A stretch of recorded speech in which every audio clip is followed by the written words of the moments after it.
जो ऑफिसर यहाँ पे बच्चों की इवैक्यूएशन की ड्यूटी पर मामूर थे हमारे साथ मौजूद हैं कर्नल शाहिद साहब। बच्चे कितनी देर तक यहाँ पे मौजूद रहे हैं इस सारे कार्रवाई के दौरान उन बिल्डिंग्स के अंदर? बच्चों को तो मगरिब के टाइम 10 की रात उसी टाइम जब वो इनिशियल ब्लास्ट के बाद वो अपने कमरों में उनको भेज दिया गया था। उनको इंस्ट्रक्शंस दे दी गई थी कि वो ज़मीन पर ठंडे फर्शों पर रहे। उन्होंने अपने बेड्स जो हैं वो खिड़कियों के साथ लगा दिया और उनके कमरों के बाहर के बरामदों में जो हैं हमारी टीम्स, हमारे स्नाइपर्स, वो सब उनका डिफेंस लेकर खड़े हो गए। यहाँ से इवैक्यूएशन उनकी कितनी देर के बाद हुई? जब ये पहले धमाके के बाद कितनी देर बाद उनकी इवैक्यूएशन हुई? बच्चे किस हालत में यहाँ पे रहे? देखिए जी, इवैक्यूएशन के लिए जिस तरह मैंने आपको कहा कि हमें बहुत क्लियर इंस्ट्रक्शंस थी डायरेक्ट GHQ से, आर्मी चीफ की तरफ से, तो हमें बहुत तरीके से इवैक्यूएशन करनी थी क्योंकि फासला इन सारी बिल्डिंग्स का अगर आप देखें तो जो फ्रंट है, जो एंट्री एग्जिट है और जो खिड़की दरवाजे हैं वो इस मेन एकेडमिक ब्लॉक की तरफ खुलते हैं और वो कहीं से भी किसी एक बिल्डिंग को भी ऑब्जर्व कर सकते थे। तो हमें पीछे से रास्ता बनाना था, पीछे से खिड़कियां तोड़कर, पीछे से सीढ़ियां लगाकर, इवन ऊपर के फ्लोर के, क्योंकि हम उनको सीढ़ियों में भी लाकर एक्सपोज नहीं कर सकते जो फ्रंट की अपनी स्टेयरकेसेस थी।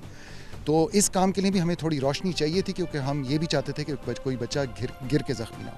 और फिर जो हमारी टीम्स तैनात थी उनको प्रोटेक्ट करने के लिए, उनके लिए भी हम चाहते थे कि इतनी रोशनी हो कि कोई अंधेरे का फ़ायदा ना उठा सके इन ब्लॉक्स की तरफ आने के लिए, क्योंकि वो सुसाइडल्स थे।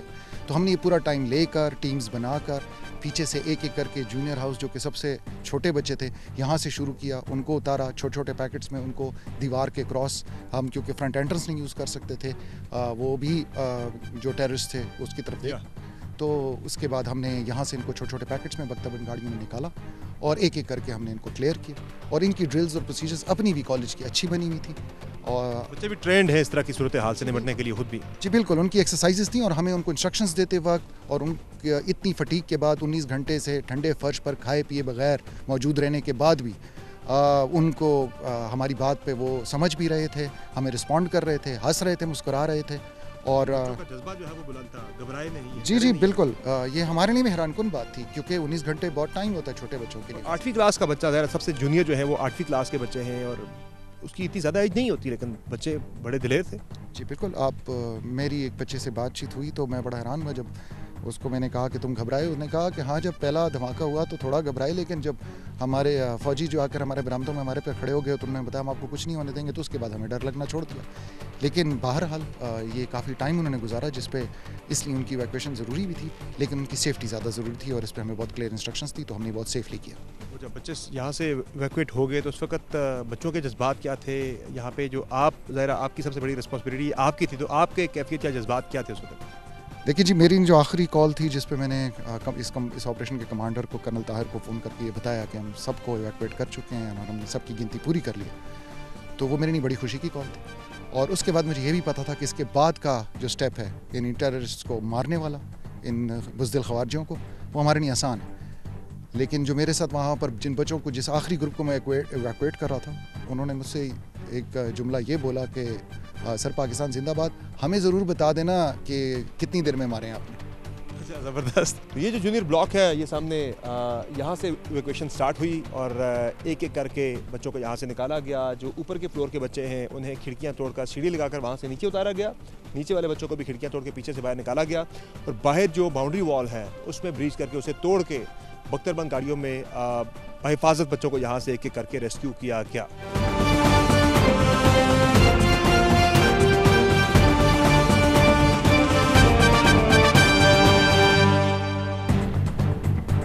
ये नाज़रीन लाइब्रेरी है यहाँ इस कैडेट कॉलेज की और इस लाइब्रेरी को भी बुरी तरह से नुकसान पहुँचा है और किताबें आप देख रहे हैं हर तरफ आपको बिखरी दिखाई दे रही हैं। और इस वक्त ज़ाहिर है शाम का टाइम था, यहाँ स्टूडेंट्स मौजूद नहीं थे, कुछ जिम में थे, कुछ सामने ड्रिल्स कर रहे थे और कुछ वापस अपने ब्लॉक्स के अंदर जा चुके थे, जिसकी वजह से अल्हम्दुलिल्लाह स्टूडेंट्स जो हैं वो महफूज रहे। तो ये आप देख रहे हैं हर तरफ आपको शीशे टूटे हुए नज़र आएंगे, हर तरफ तबाही के आसार, तबाही के मनाज़र आपको हर तरफ नज़र आएंगे धमाके के इम्पैक्ट की वजह से। तो ये बिल्डिंग काफ़ी आपको हर तरफ से डैमेज हुई हुई दिखाई देगी। खिड़कियाँ तो तकरीबन तमाम ही शीशे वगैरह टूट चुके हैं और यहाँ से दहशतगर्दों की तरफ से फायर भी होता रहा, बाहर जो डिप्लॉयड हमारे सोल्जर्स थे और सोल्जर्स की तरफ से भी दहशतगर्दों पर वहाँ से इनको इंगेज रखने के लिए फायर होता रहा है।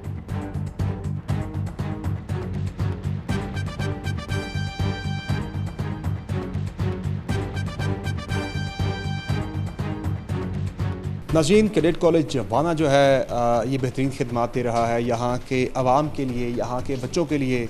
और यहाँ पहले नौजवानों में ट्रेंड ये था कि बाहर चले जाना, मैक्सिमम ड्राइवर की जॉब कर लेना। लेकिन इस कैडेट कॉलेज के 2011 में बनने के बाद यहाँ से आप देखें कि यहाँ के जो वाना के वज़ीरिस्तान के, शुमाली वज़ीरिस्तान, जनूबी वज़ीरिस्तान के जो बच्चे हैं वो पढ़ लिख कर ज़िंदगी में कामयाबी की तरफ जा रहे हैं। या आप देख रहे हैं कुछ ऑफिसर्स की आप लिस्ट देख रहे हैं, उनकी तस्वीर आप देख रहे हैं जो यहाँ से कैडेट कॉलेज वाना से पढ़ कर आज पाक फ़ौज के अंदर बेहतरीन खिदमात सर अंजाम दे रहे हैं। और ऑफिसर हैं कुछ जिनकी तस्वीर यहाँ पर अवेज़ा की गई हैं जो कि ब्राइट स्टूडेंट्स थे इस कैडेट कॉलेज वाना के। तो यहाँ जो इस कैडेट कॉलेज के प्रिंसिपल हैं, ये उनका प्रिंसिपल का ऑफिस है। ये भी बहुत बुरी तरह से डैमेज हुआ है। इस तबाही के मनाज़र आपको हर तरफ दिखाई दे रहे हैं। और प्रिंसिपल हैं जो यहाँ पे कल उस्मान साहब, उनसे हम बात करते हैं। सर अस्सलाम वालेकुम जी। जी वालेकुम अस्सलाम। सर, यकीनी तौर पर बहुत ही अफसोसनाक और काबिल मज़म्मत वाक़या था कि एक तालीमी अदारा, यहाँ पे बच्चे तालीम हासिल कर रहे हैं, उन्हें आके हिट करना, टारगेट करने की कोशिश करना और एक और APS को खुदा न खास्ता रिपीट करने की ये कोशिश थी। जब ये धमाका हुआ पहला, तो आप उस वक्त कहाँ थे और पहला ख्याल जहन में क्या आया और फिर क्या यहाँ पे मनाजिर क्या थे? देखें, ये धमाका 10 नवंबर की शाम तकरीबन 5 बजे हुआ और ये वो वक्त होता है जिसमें कॉलेज की शाम की एक्टिविटीज़ चल रही होती हैं। इस वक्त मेरा कॉलेज के तमाम कैडेट्स और मेरे तमाम एम्प्लॉइज़ और टीचर्स, वो इस वक्त ये जिस जगह पे आप खड़े हैं, ये एडमिन ब्लॉक है, इसके पीछे एक ड्रिल स्क्वायर है, ये तमाम उधर मौजूद थे। और उस धमाके के बाद उस धमाके का जो इफ़ेक्ट था, जो शॉक वेव थी, उसका नज़ारा आप ये कर रहे हैं जिसमें आपको ये सारा टूटा फूटा नज़र आ रहा है। जब धमाके की आवाज़ सुनी गई तो कैडेट्स और उनके साथ टीचर्स और मेरे जितने भी एम्प्लॉइज़ थे उनको सबसे पहले हाउसेस की तरफ लेके जाया गया। उधर हाउसेस में उनको के अंदर किया गया और उनकी मूवमेंट को रिस्ट्रिक्ट किया गया ताकि जो बुज़दिल ख्वारजी आए थे वो इस कैडेट कॉलेज के एम्प्लॉइज़ और कैडेट्स तक ना पहुंच सके। जब इसमें हमें कामयाबी हो गई, उसके बाद फिर हमने कैडेट्स का एक एवैक्यूएशन प्रोसेस था जो कि एक बहुत मुश्किल प्रोसेस था, जिसमें तकरीबन उन्होंने 18 से 19 घंटे बग़ैर खाए पिए एक ठंडे मौसम के अंदर फ़र्श के ऊपर गुजारे। और उनके पास कपड़े भी मुनासिब मौजूद नहीं थे क्योंकि हर कोई अपने अपने कमरे में भी मौजूद नहीं था। मुख्तलिफ़ कमरों में जहाँ था वो वहीं से उसने चला गया। वो 18 से 19 घंटे मुश्किल से गुजारने के बाद पहले मरहले में कैडेट्स को एवैक्यूएट किया गया, तमाम एम्प्लॉइज़ को एवैक्यूएट किया गया। और इस एवैक्यूएशन के दौरान जिस चीज़ पे मुझे फ़ख्र होता है वो ये है कि मेरे कैडेट्स मुस्कुराते हुए एवैक्यूएट हो रहे थे और उनका हौसला बुलंद था। सर, इस कॉलेज के बारे में बताइएगा कि इस वक्त यहाँ पे ज़ाहिर है तकरीबन 524 के करीब स्टूडेंट्स यहाँ मौजूद थे और 2011 में ये बना है। कितने बच्चे आपके स्टूडेंट जहाँ से निकल कर मुख्तलिफ शुबाह ज़िंदगी में जो है नुमाया पोजीशंस पे गए हैं अंदाज़न? अभी तक 645 से ज़्यादा स्टूडेंट्स इधर से पास आउट हो चुके हैं। इन 645 में से तकरीबन 50% से ज़्यादा स्टूडेंट्स जो हैं उन्होंने leading professions of Pakistan join किए हैं। मैं वो प्रोफेशंस भी आपको बता सकता हूँ कि उनमें ये जो लीडिंग प्रोफेशंस की बात मैं करता हूँ, इसमें डॉक्टर्स हैं, इसमें इंजीनियर्स हैं, इसमें पाकिस्तान आर्म फोर्सेस के ऑफिसर्स हैं, इसमें सिविल सर्वेंट्स हैं। और जो बाकी हैं उनमें कुछ हायर एजुकेशन हासिल कर रहे हैं और कुछ कैडेट्स ऐसे हैं जो कि अपनी गवर्नमेंट और प्राइवेट जॉब्स में इन्वॉल्व हैं। इसके अलावा जो कैडेट्स इधर मौजूद हैं, इन कैडेट्स में से बहुत सारे कैडेट्स जो हैं वो इंटरनेशनल कॉम्पिटिशन में पार्टिसिपेट कर चुके हैं और उन्होंने बहुत अच्छे एजाज़ हासिल किए हैं। पिछले साल इन्हीं कैडेट्स में से 33 कैडेट्स ने मेडल्स इंटरनेशनल कंपटीशन में हासिल किए थे। इस साल इनमें से 8 कैडेट्स ने सिर्फ एक इंटरनेशनल कॉन्टेस्ट में अभी तक पार्टिसिपेट किया था।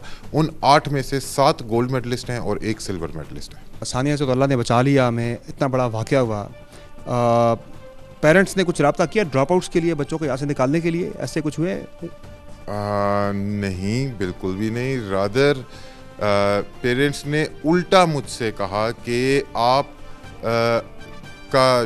उन्होंने शुक्रिया अदा किया पाकिस्तान फ़ौज का, लेकिन साथ में उन्होंने इस अज़म का भी इरादा किया कि उन्होंने इसी कॉलेज में अपने बच्चों को पढ़ाना है, बिकॉज़ ये कॉलेज उनके बच्चों का मुस्तकबिल बनाता है। नाज़रीन, वाना कैडेट कॉलेज का ये रेजिडेंशियल एरिया है और मेरे दाएं जानिब अगर आप देखें तो ये वो ग्राउंड है कि जहाँ जो स्टूडेंट्स हैं वो शाम की इवनिंग ड्रिल कर रहे थे। ड्रम्स वगैरह बच्चों के इसी तरह पड़े हैं ग्राउंड के अंदर। वो सामने जो है वो सामने एडमिन ब्लॉक है, ठीक ठाक फासले पर है। उससे भी काफ़ी आगे जो है मेन गेट था जो कि उड़ा दिया गया धमाके से। और धमाके की शिद्दत इतनी ज़्यादा थी कि ठीक ठाक ये फासला बनता है वहाँ से, तकरीबन कोई किलोमीटर से थोड़ा सा ही कम फासला बनता है गेट से यहाँ तक का। अब देखिए ये बिल्डिंग भी कितनी बुरी तरह से डैमेज हुई है। उसका एक्सप्लोजन का इम्पैक्ट जो है वो यहाँ तक फील किया गया है। यहाँ तक जो है वो शीशे वगैरह टूटे हैं। ये आप सीलिंग देख रहे हैं, ये उखड़ी हुई है। बिल्डिंग को यहाँ तक नुकसान पहुँचा है। और इन्हीं बिल्डिंग्स के अंदर बच्चों को यहाँ पे जो है वो रेस्क्यू करके इन बिल्डिंग्स के अंदर यहाँ पे भेजा गया और यहाँ से ही बच्चों को फिर रेस्क्यू किया गया। दिखाते हैं आपको किस तरह से यहाँ खिड़कियाँ तोड़ के बैक साइड से बच्चों को यहाँ से बाहर निकाला गया है। कि हॉस्टल है ये और ये कमरे आप देख रहे हैं कि यहाँ से बच्चों को फिर ये खिड़की पीछे इसकी ग्रिल वगैरह तोड़ के यहाँ से बच्चों को रेस्क्यू किया गया और इस रास्ते से फिर बच्चों को बाहर निकाला गया। सामने जो दीवार है बैक साइड से बच्चों को यहाँ से रेस्क्यू किया गया। बड़ा ही एक सोफिस्टिकेटेड और बड़ा ही एहतियात से किया जाने वाला ये ऑपरेशन था जिसमें कामयाबी हासिल हुई हमारे पाक फौज के जवानों और अफसरान को और किसी एक बच्चे को भी नुकसान यहाँ पर नहीं पहुँचा। तो ये बिल्डिंग आप देख रहे हैं कि इम्पैक्ट कितना ज़्यादा था इस धमाके का। ये यहाँ तक काफ़ी दूर, ये सबसे दूर वाली बिल्डिंग है एंट्री पॉइंट से। यहाँ भी आपको हर तरफ तबाही और टूट फूट जो है वो बड़ी वाज़ेह और नुमायाँ दिखाई दे रही है।